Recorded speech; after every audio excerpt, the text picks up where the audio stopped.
দূর দূরান্ত থেকেও বহু লোকজন আসেন। আদৌ কি তাদের কেউ সুস্থ হয়েছেন এখানে এসে? আসছে এখানে ওই সন্তানদের জন্যই যেন। এই নেই যে না হে সমস্যা না সমস্যা ভালো হয়ে গেছে।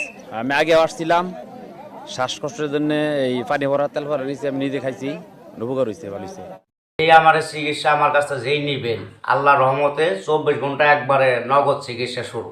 একটা রোগ আল্লাহর রহমতে থাকবে ইনশাল্লাহ, আশা করি, যদি সে বিশ্বাস করতে পারেন আল্লাহ পাকের নামে। মানে 24 ঘন্টার মধ্যে অ্যাকশন মানে একবার ক্লিয়ার, কোনো রোগ থাকবে না ইনশাল্লাহ। যে কোনো করছেন, সহবাস করতে পারেন না অথবা দুর্বল বেশিক্ষণ টাইম নিতে পারেন না, আল্লাহর রহমতে চিকিৎসা নেবেন।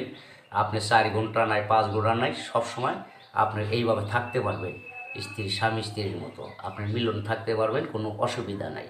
চিকিৎসা যদি নেন, কিন্তু খরচটা দিলে আমি চালান করে দিব, আল্লাহর রহমতে সব সাকসেসফুল ভালো হয়ে যাবে। যে কোনো ব্যাপারে আপনার যে কোনো আর কি পৃথিবীতে আল্লাহ তাআলা যে কয়টা রোগ দিছে, রোগের কি চিকিৎসা আল্লাহর রহমতে আকবর কবিরাজের কাছে ইনশাল্লাহ আছে, এবং বিশ্বাস করলে